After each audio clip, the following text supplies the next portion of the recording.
पुस्तक तुझे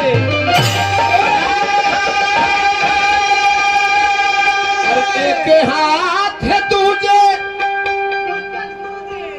हाँ हाँ मास्टर तक एक हाथ है पुस्तक तुझे हाथ में सीतरवा हो नियरवा तोहरा नियरवा तोहरा अपौर हंसों के सवरवा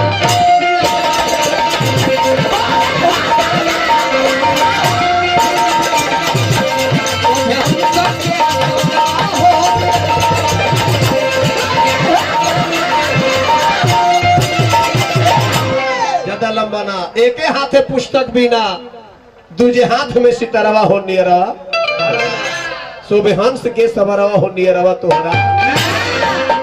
और सब देवी देवता के अलग अलग वसन भूषण बा लेकिन मां सरस्वती के उजर हो एकदम सफेद बाबू उजर उजर सारी उजर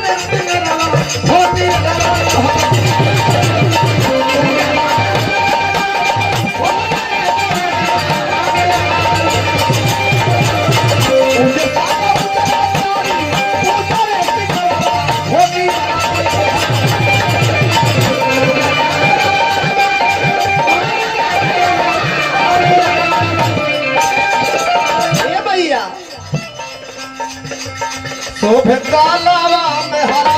हो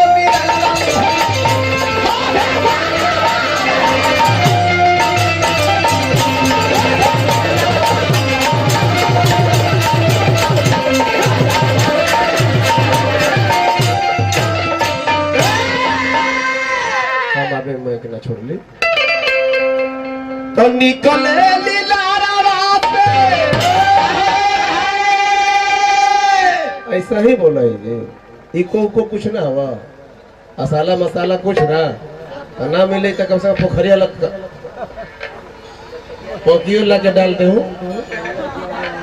मास्टर इको थोड़ा सा आसान कम मत कर बढ़ा के रखो बाबू अरे